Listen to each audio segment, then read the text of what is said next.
Aprobado na ng National Economic and Development Authority ang pagsasapribado ng operasyon sa Ninoy Aquino International Airport.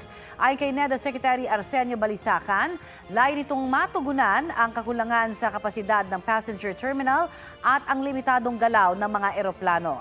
Mahigit 170 billion pesos ang aprobadong pondo para sa proyekto sa ilalim ng Private-Public Partnership. Sisimulan ang bidding sa Setyembre. Target ng gobyerno na itaas ang kapasidad ng NAIA sa 62 million passengers kada taon mula sa kasalukuyang 35 million. Gayon din ang aircraft movement mula po sa 40 planes kada oras sa 48 planes kada oras. Sa pamamagitan ng proyekto, sana raw ay maiwasan na rin ang nangyaring power outages at iba pang aberya sa NAIA.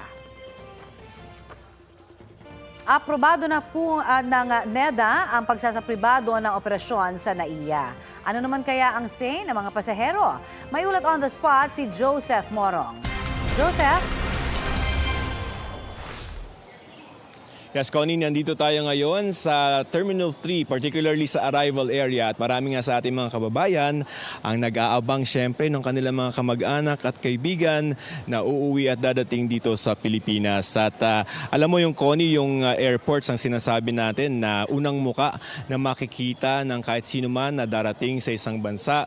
Pero sa nitong mga nakaramang panahon ang naririnig natin ay brown out, mainit na terminal, mahabang pila.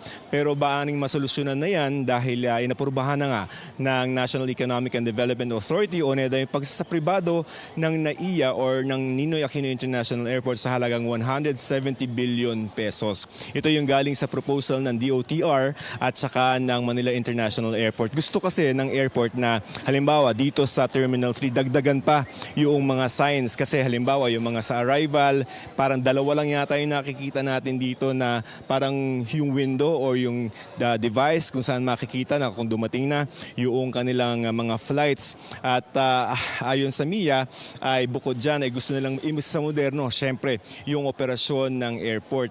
At ayon sa DOTR dati, ang pinakamaaga na pwede nilang buksan for bidding yung privatization ng NAIA, ito yung 4 na terminal, 1 to 4, ay sa September at masamaring masimulan yung privatization sa unang bahagi ng 2024. Pero operasyon lamang yung isa sa pribado, yung mga assets ng airport ay mananatiling nasa gobyerno. Tinanong natin kung ano yung mga kababayan natin kung gusto ba nila na isa pribado yung ating mga airports at kung ano yung gusto nilang makita dito.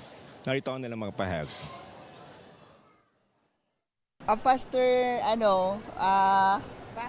process, but although our experience now after 3 years, it was good. Better na. Yeah. Parang ayoko para sa akin. Kasi maganda yung yung government Kasi kapag private, syempre, marami nang mababago eh. Maaring mamahal.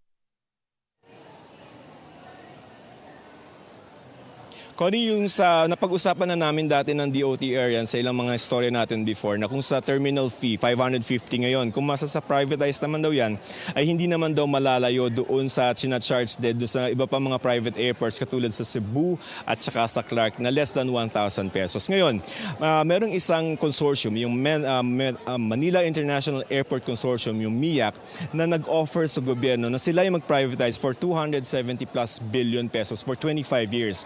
Pero sabi ng NEDA, isusoli na lamang nila yung offer na yan at kailangan na yung lahat ng interesado na maging kumpanya or korporasyon na mag-privatize ng NAIA ay kailangan dumaan sa bidding. Sabi naman ng MIAC ay naintindihan nila yung desisyon ng NEDA at ang sinasabi nila ang pinakamaganda daw na benepisyo para sa bayan ay dapat ay manggaling doon sa mga competent na mga party na makapagbibigay ng modernong serbisyo sa NAIA sa lalong madaling panahon. Connie? Maraming salamat, Joseph Morong.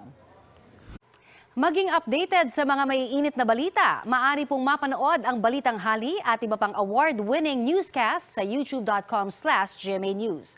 I-click lamang ang subscribe button. Sa mga kapuso abroad, maaari po kaming masubaybayan sa GMA Pinoy TV at www.gmanews.tv.